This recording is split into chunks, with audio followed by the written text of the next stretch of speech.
You're now tuned in to the Two Dudes, One Ball Fantasy Football Podcast.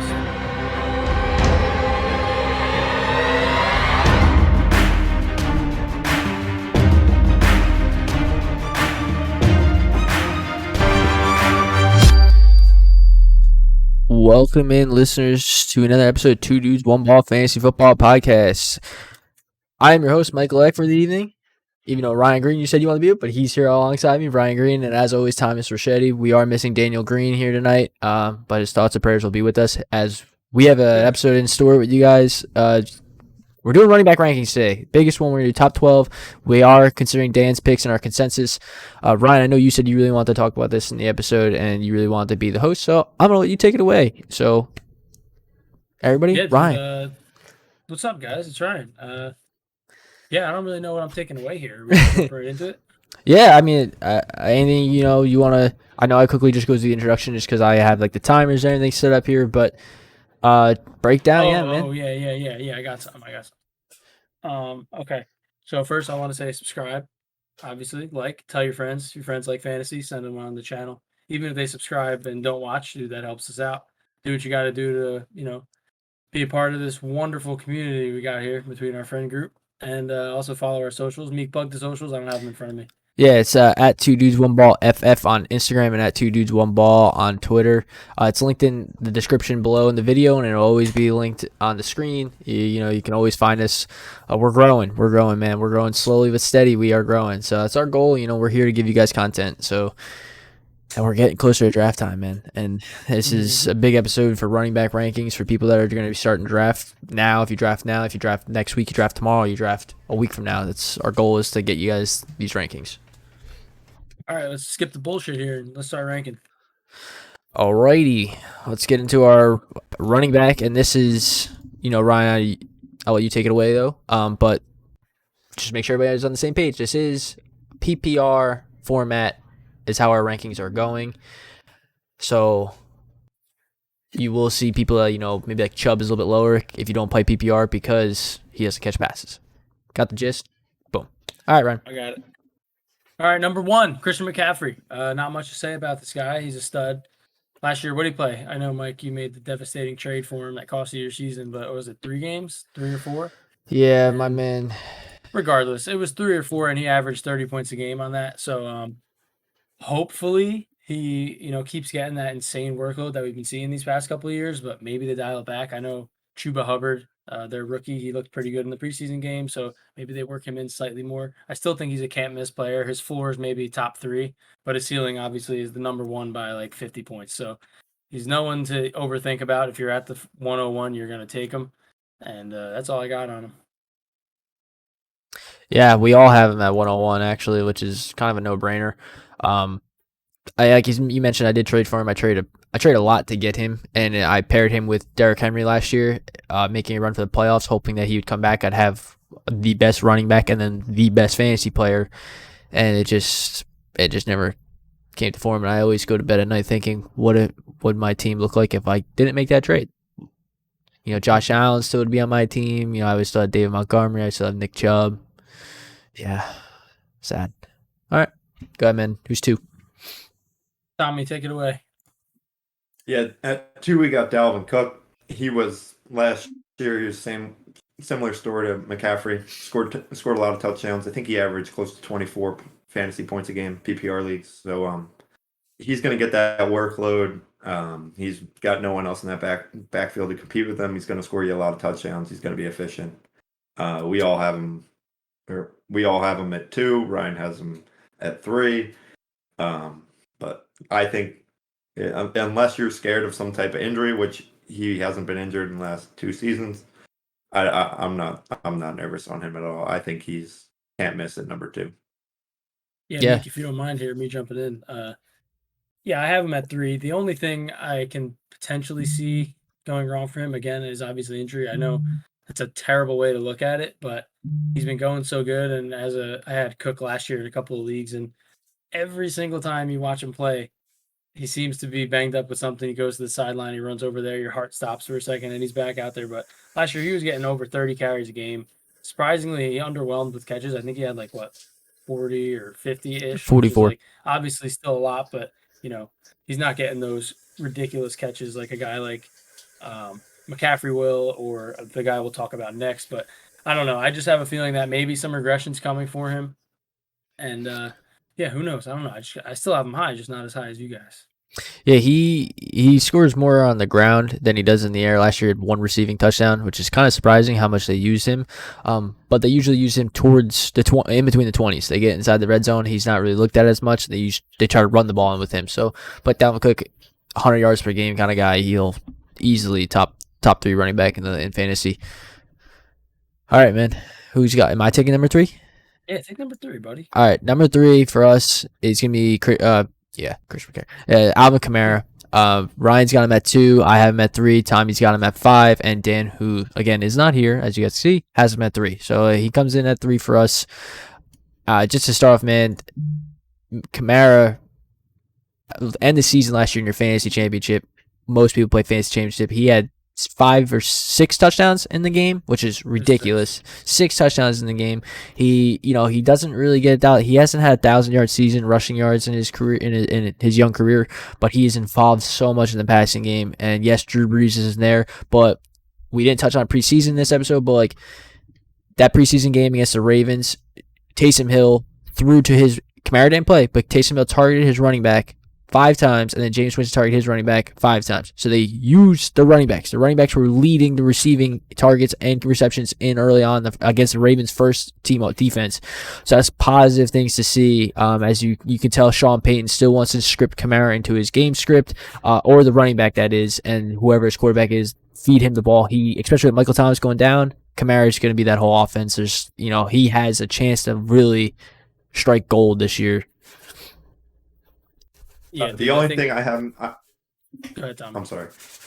Okay, the only thing I have him at 5-4 is what will whoever the quarterback is. So if you got Taysom Hill playing majority of snaps, what's the goal line work going to look like? What's the rushing attack going to look like? Is Taysom Hill going to steal some of that?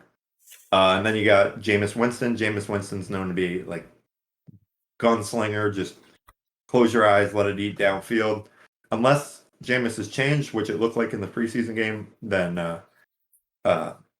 he's not looking like he's going to dump the ball off. But since he did look different in the preseason game, it looks like they'll script Kamara into their passing game a lot again. Ryan, before you go, I just want to jump in real quick. Before you go, when you draft Kamara, if you draft him you have the 3rd pick, you have the 4th pick, you take him, and he doesn't finish 3, he doesn't finish 2, doesn't finish 4, and he finishes 5, you're still not going to be upset. You got a top 5, top 6 running back in your league. Don't shy away if you have that 3rd or 4th pick that you're like, hey, I don't know if I want Kamara. If you're at 5, he should be locked and loaded for you, because again, you will not be disappointed this year out of Kamara. It's impossible. Go ahead, Ryan. What were you gonna say?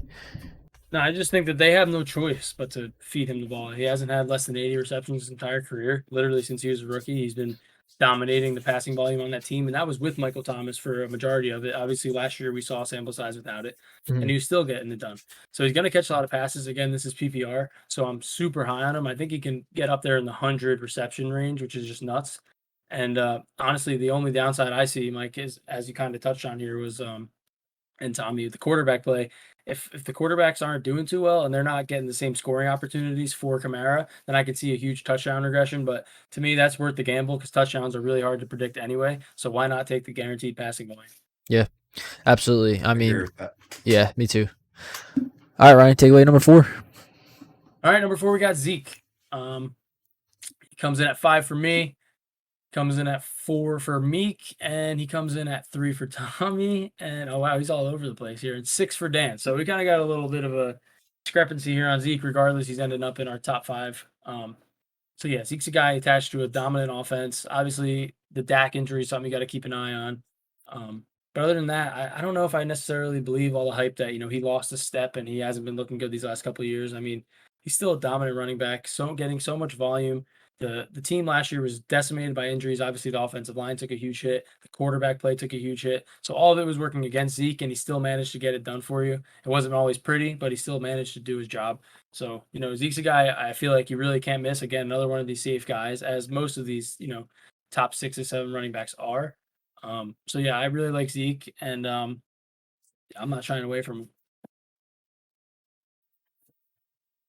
Tom? As I touched on in our Cowboys breakdown video, I'm all in on Zeke. I mean, if I could take him, I'll take him. He's not going to regress. He's going to get tons of volume. And when you're looking for a safe play, first round pick, you want all that volume cut out. So I'm all in on Zeke again. I think I voiced this to nausea already. Yeah, and that's what I kind of wanted to bring up. If you haven't watched our previous video on the Cowboys breakdown, we mentioned, we talked about this. We go into a big chatter of breaking down, Gallup, CeeDee Lamb, Dak, Amari Cooper, and Ezekiel Elliott. And me and Tom are both on the same page that we're kind of high on Zeke. He's higher than me on him because, we saw what he did last year with Dak there and what that team looked like. He was top 4. I think he was third running back in the league last year in fantasy PPR, with the whole team healthy, and that's what we're going to start off this season. And Dak really wants to play, and if a freak injury doesn't happen to Dak last year, who knows where Zeke finishes? And O-line's back, so sky's the limit for Zeke this year. And regardless, you got to take some consideration. If you watch Hard Knocks, that's the Cowboys this year. Zeke looks thinner than ever, and he looks awesome, and he's funny. Personality, everything just goes into Zeke. I'm all about him this year. So yeah, he's best friends with Dak too. That's always a plus to get those targets. Someone you can rely on for Dak. Absolutely. Tommy, you want to take 5? Yeah. So 5 here we got Derrick Henry. Let's see, where do we all have him? Ryan's got Henry down at 8 or down at 7. I got Henry. I'm sorry, I'm misreading. I got Henry at 4. Meek has Henry at 5. Dan has Henry at 4. He's as safe as a play that you're going to get. He's just going to get a ton of carries. He's not going to catch any passes, really, although I did see a video today on Twitter of him catching a pass. That doesn't really mean anything, but he did catch a pass in a video. So, I mean... Well, so I know the Titans hired an offensive coordinator in-house. They stayed inside the organization, so they're trying to bring someone who is underneath Arthur Smith to try to run that same game plan. But it's not going to be the same as what Arthur Smith brought to the table. Last year I took Henry in our draft over Dalvin Cook because I believed in the hype that Deion Lewis was gone, everybody else was gone, Deontay Foreman was gone. I believed so much that Derrick Henry was going to be utilized, and Coach Vrabel said that he's going to get him involved as much as he can, and that's including the pass game. Just never came to be. You watch Derrick Henry play, man, he rips off 25, 30-yard runs, stiff arms people like it's nothing, and it's awesome to watch when he's racking up fantasy points for you. And his biggest time of the year is always he turns to this monster after week 10. Like when the weather starts getting cold and it's harder to tackle, people, bones get stiff and skin gets tight. He feeds on that. So, man, I love Henry. I love him. All right, let me ask you something. Go ahead. How many points in PPR is 30 rushing yards?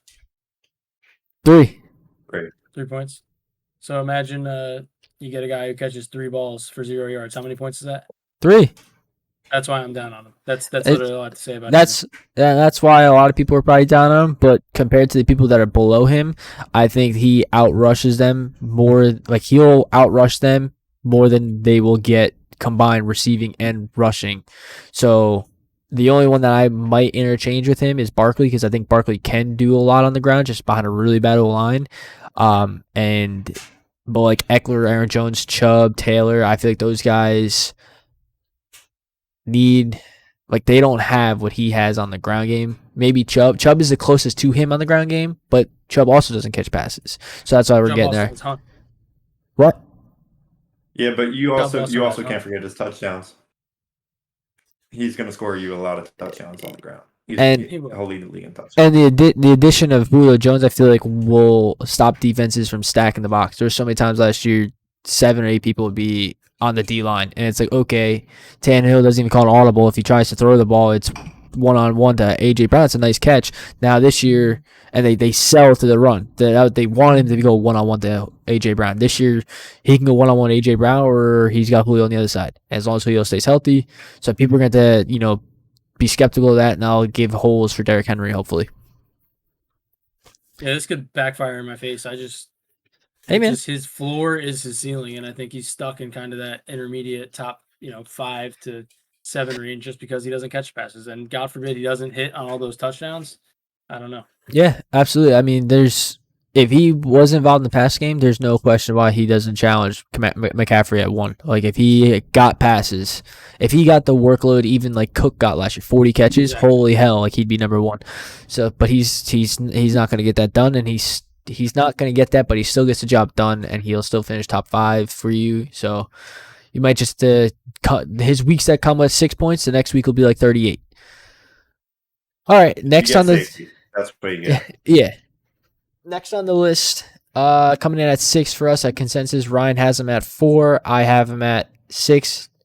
Tom has him at 8. Dan has him at 5. That's Saquon Barkley, New York Giants running back. Saquon coming off a brutal knee injury behind one of the worst offensive lines in the NFL. I think if it wasn't for Saquon having a really good rookie year, that people are still kind of buying into the name value, the hype of him. This is like, for me, this is my do or die year for him. I believe he can still get the job done, but if he goes out here and doesn't perform well, it's going to hurt him, his value as a player. But he is he's a beast. He's involved. They have to use him.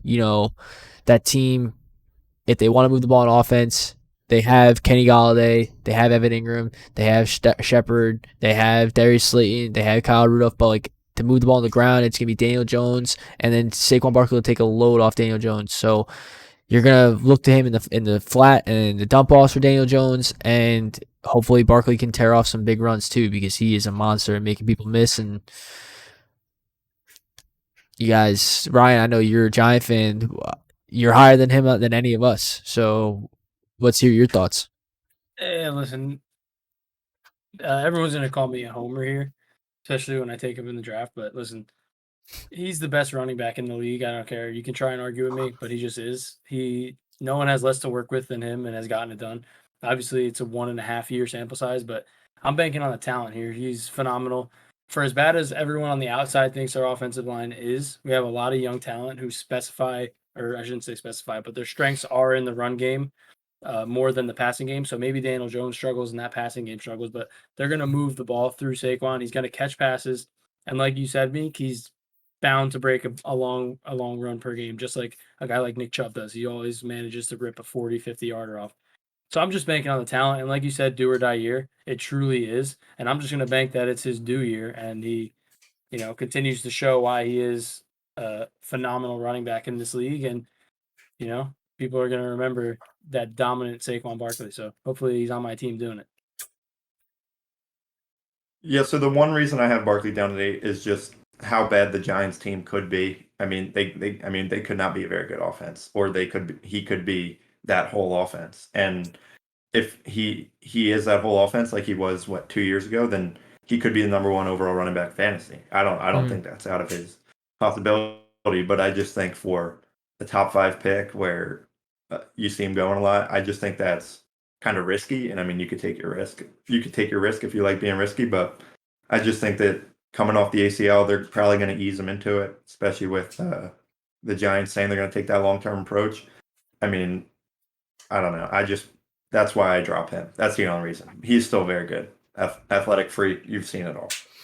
Yeah. I think, Tom, you have him probably at his floor. I don't think there's no way with his talent he finishes outside the running back 1. I mean, unless he gets significantly hurt, like an ACL injury again this year. If he plays 13, 14 games, which is pretty much a full season for a running back, he should finish in the top 7. And we touched on, don't really need to say much about him anymore. He's talented. He's awesome. We saw the film at Penn State. We saw it in his rookie year a few times, just 2 years ago. Last year dealt with the injury. So he's on a comeback season. So I hope for the best for him. I do want to throw one stat out there. I did see a stat the other day where in games where Barkley didn't run for like a 20-yard run or a 30-yard run, he averaged like 3.5 yards per carry. So do with that what you want. Yeah, but I read that out on fantasy Twitter the other day.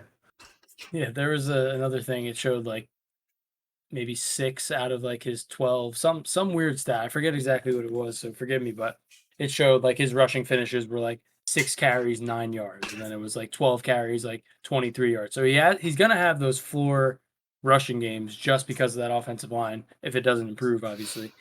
But it's just what he can do through the air, and again, those big plays. Like a lot of players in fantasy are boom bust, and I feel like I'd rather bank on the talent of a boom bust player than maybe like a Tyler Lockett kind of guy where you're just kind of praying, like what Saquon can do on any given week. So it's like a calculated risk more than just a fucking dart throw.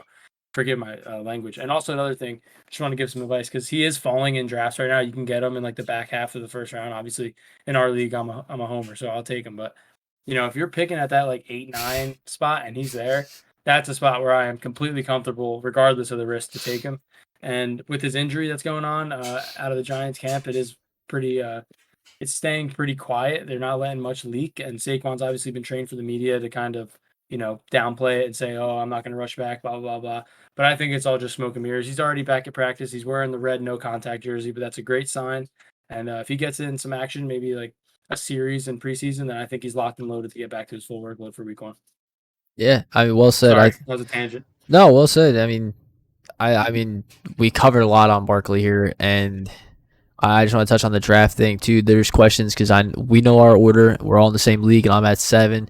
And there's a real chance that I said today that if I had the opportunity to take Barkley, I wouldn't hesitate, and that's the truth. I think if he falls to me at 7, I would take him just because the value's there, and I have him obviously higher than 7.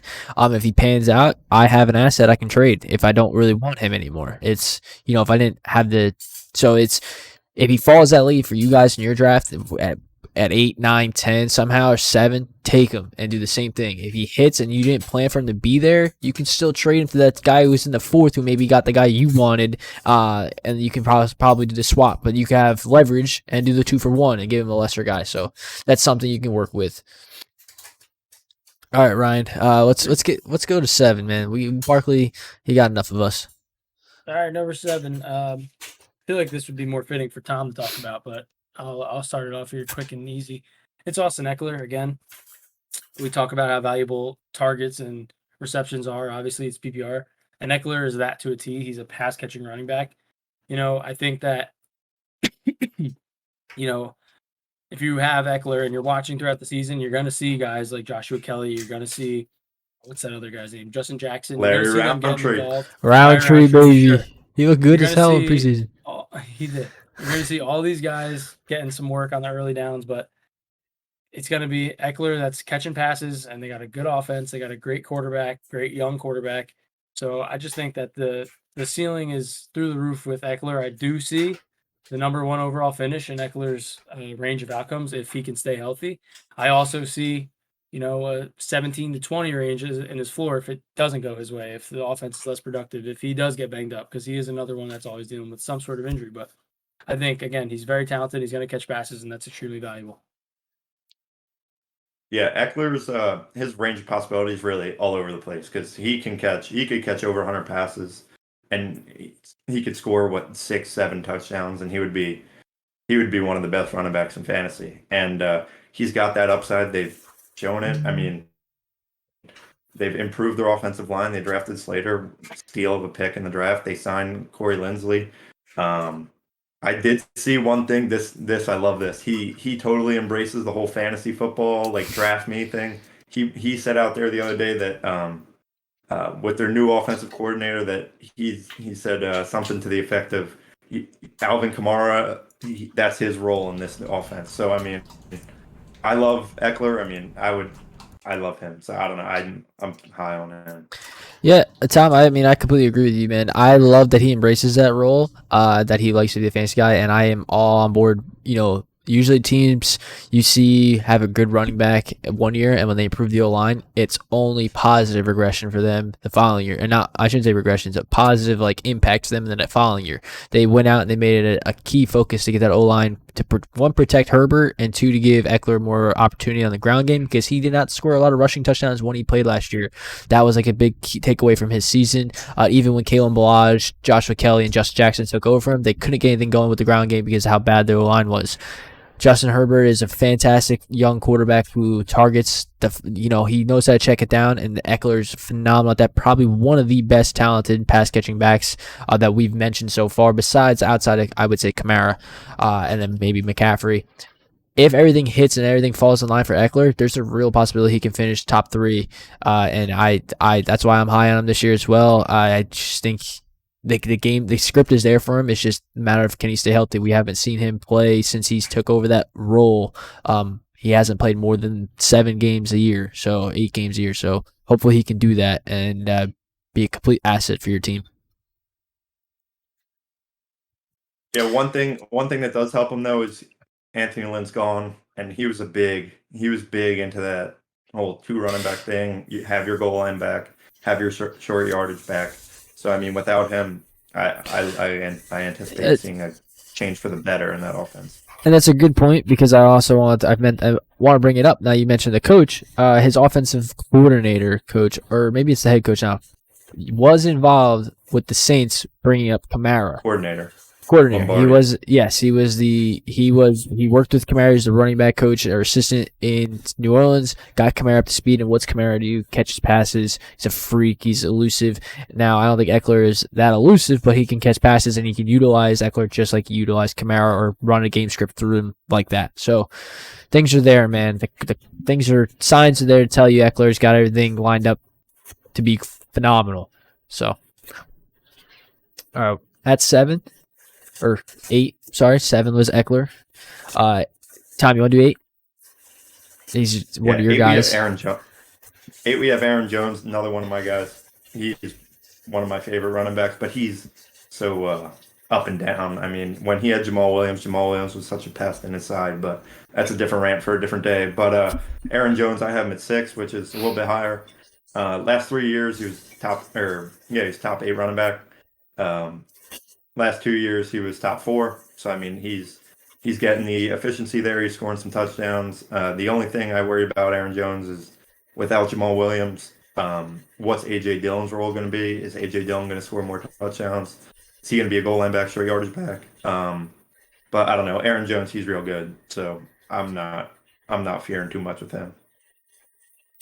Yeah, I'm the same way. I mean, like you said, man, we can talk about this another day, but Jamal Williams plus a fucking thorn in his ass, and excuse my language, but it's literally the best way you can put it. He would come in the worst times, the worst case scenario, but Aaron Jones will get the job done. There's games he'll hit you that 5 touchdowns, 4 touchdowns, or 2 in the passing game.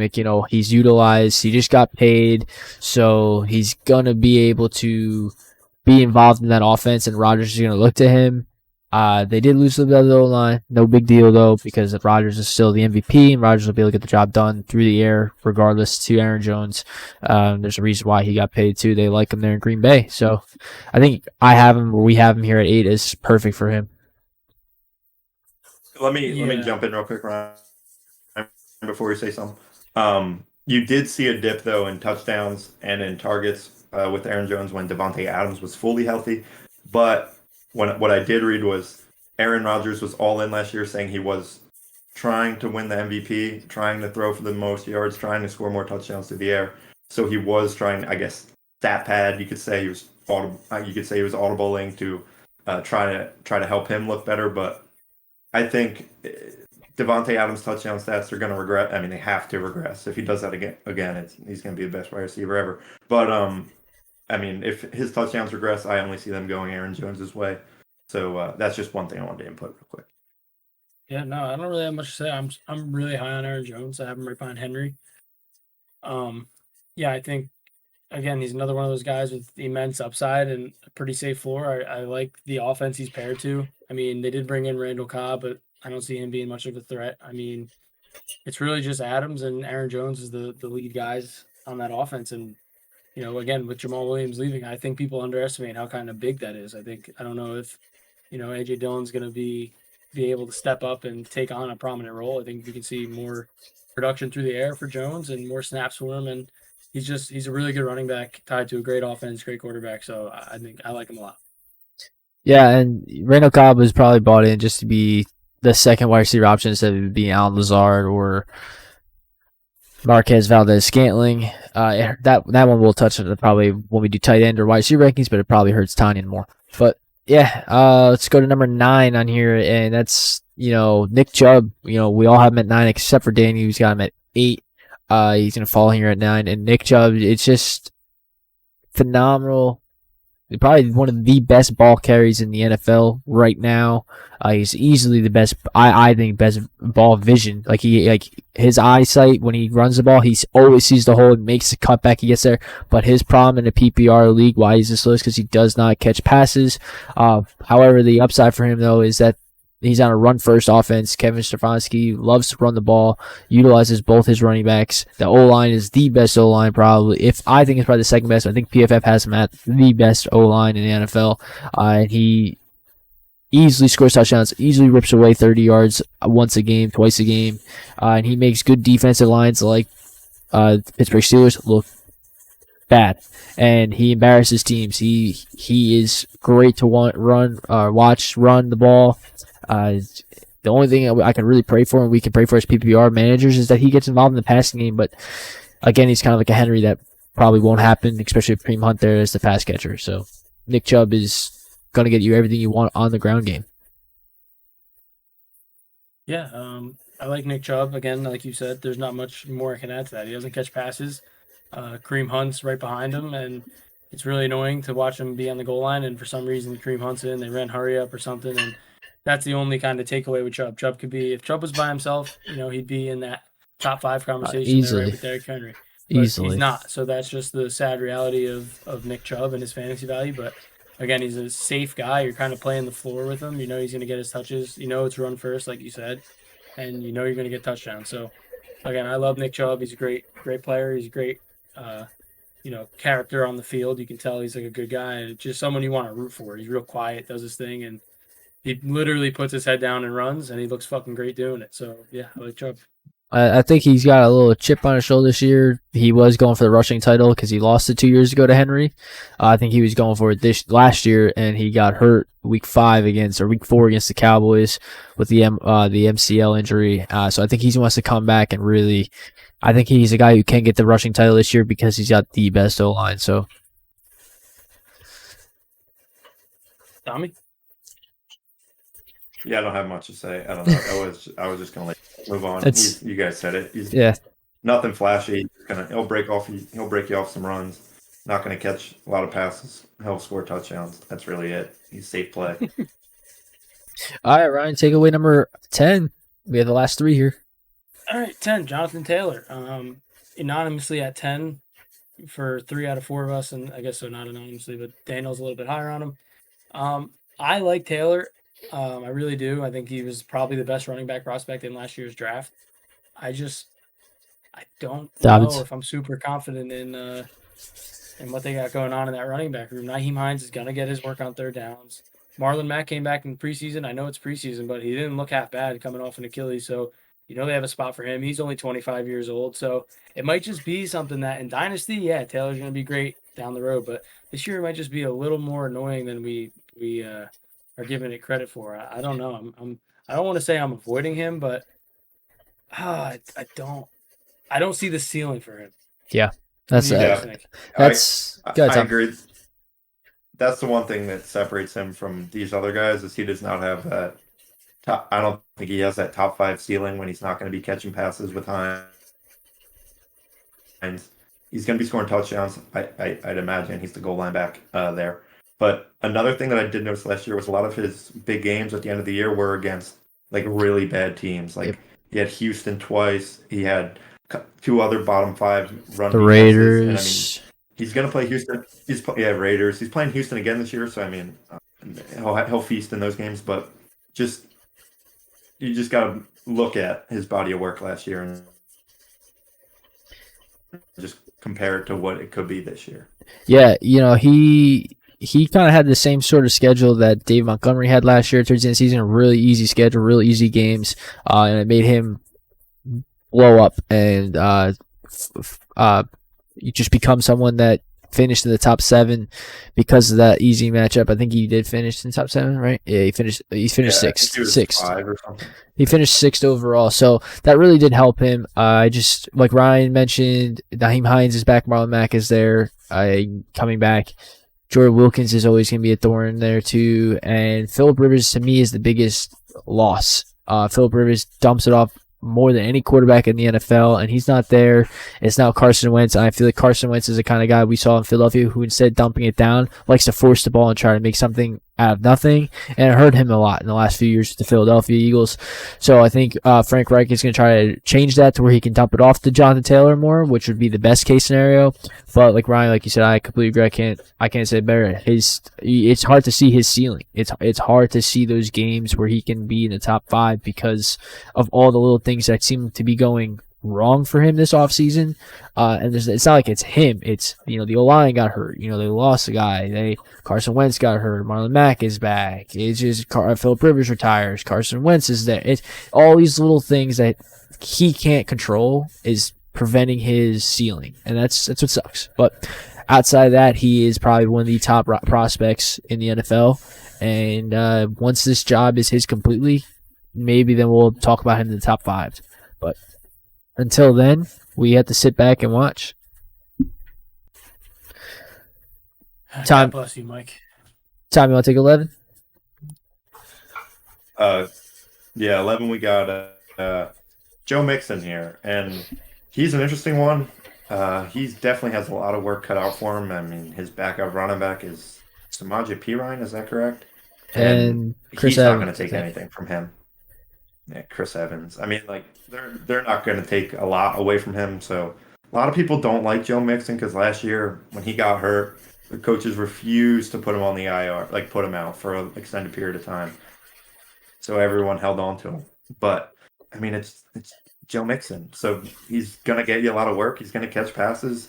He's in an offense that should be good. So the offensive line is better than years past, but I mean, we're not talking a lot better, but it's definitely better. And we've seen when he's played 16 games, he's had totaled 1,500 yards or almost 1,500 twice. So as long as he stays healthy, man, I think he could be a pretty good running back, especially running back 2, second round. I don't see why not. Well, we have him, a top 12, so he's technically an RB1 for us. But you can draft him late in the second round or early second round. I think Mixon, like Tommy, you said, he's on a good offense. Improved a little O-line. Debating. It's not much improved from last year. He should get a lot of work handed to him. And last year they didn't want to put him on the IR. They trusted him. He's their guy. There's really no one there to take away stuff from him this year in carries. It's just, for me, Mixon's, I feel like the problem is that the team looks to be more oriented in passing the ball to the wide receivers more, bringing in Jamar Chase. I feel like they made that obvious. They want Burrow to be a guy who can throw the ball at 3 different targets and not worry about Mixon that much and take a lot of work off Mixon so he can stay healthy, which is a good thing, but also a bad thing because it's going to take away his potential in that offense, but not terrible because there's no one else behind him, like Tom mentioned. So that's why I had him at 13. I have him really right here at the running back 1-2 range. I kind of have him a little bit lower. I probably have him at his floor. I think there's no way he doesn't finish it out in the top 12 this year. If he plays a full year, he's probably 12, 11, even 13. And it's just solely because he gets you all the work. And the team's going to score. So why not mix it? Because it's not going to be Samaje Perine or Chris Evans at running back. That's it. You hit it. It's volume for me. And he's obviously a talented guy. You just haven't seen him put it all together in a little bit. And I guess his ceiling's limited because of that offensive line, but like he's gonna get work. I don't know. I like Mixon. Yeah, he's got that top tier volume. Like he could get like 300 carries. Like he's got a workload. Like he could get a lot of work. Yeah, easily. All right. Coming in at 12 and to wrap up our running back rankings, top 12 is Antonio Gibson. Ryan's got him at 13. I am at 12. Tommy's got him at 13. And Dan's got him at 11. Antonio Gibson, if he did not get hurt last year towards the end of the season, he easily finishes in the top 12. He finished 13 last year, so that really slowed him down the last few games, missing some time and battling through the injuries. I think he's on a team this year that's, bringing in Fitzpatrick, upgrade that quarterback from what they dealt with last year.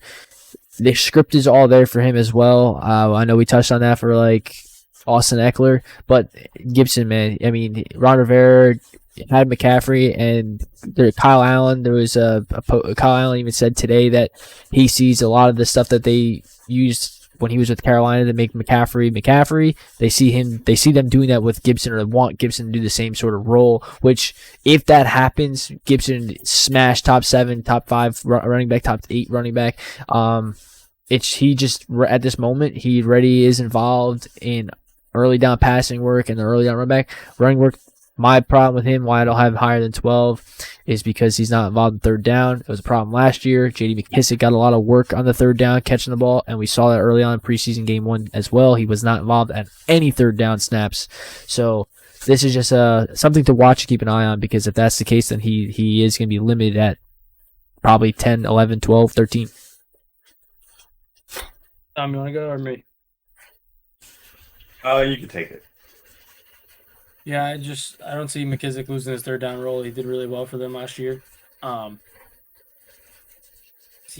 guess that's really what's holding me back from really throwing him up there. I mean, in the first preseason game, he had 0 third down snaps, like 0. So I know the report came out. I think it was their backup quarterback. I forget his name off the top of my head, but he said they want him to be, him.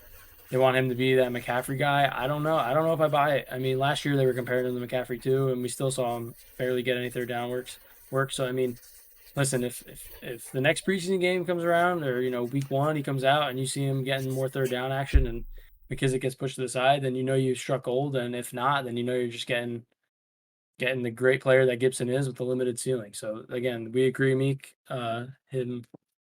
Him being out of that upper echelon tier of running back is based solely on his third down usage, and that's what's keeping him around here. But still a great running back. Yeah, I agree with the McKissic part. Last year he was pretty efficient around the goal line, so he did score a lot of touchdowns. And I only think that his rushing upside as a runner gets more efficient this year, because you get a better quarterback in Fitzpatrick that'll expand the field. Alex Smith didn't really, he's not really slinging it around like Fitzpatrick, so. Yeah, that's all that holds him back is J.D. McKissic, which is unfortunate because it's J.D. McKissic. Yeah. All right, fellas, that's the top 12. And to run it down real quick, number 1 came at consensus McCaffrey, 2 Dalvin Cook, 3 Alvin Kamara, 4 Zeke Elliott, 5 Derrick Henry, 6 Saquon Barkley, 7 Austin Eckler, 8 Aaron Jones, 9 Nick Chubb, 10 Jonathan Taylor, 11 Joe Mixon, 12 Antonio Gibson. As our top 12 PPR rankings for running backs. This was fun, guys. I like to dig deep and dive into our thoughts and our process, and I hope we give a lot of feedback to people, and we get a lot of feedback back as well, because we're here to help and give our thoughts and our reasons behind all this. It's fun. Always fun. You enjoyed it? Like the video, subscribe. Yeah, Feel free to tell mom, comment, dad, friends, brothers. Comment, share it with somebody. Yeah, do everything you gotta do, man. Get ready for the draft season. We got your we're your ace in the hole, man. You listen to Two Dudes One Ball Fantasy Football Podcast, we'll bring you a championship, and that's no questions about that. You don't tell your league mates about us until after the draft happens. You tell them now too, and the draft happened tomorrow. Whatever, man. We're here. We win you championships. Peace and love from me. I'm out. That's my ending outro. Ryan. God bless. Thank you for listening to the Two Dudes One Ball Fantasy Football Podcast. Please like, subscribe, and comment below.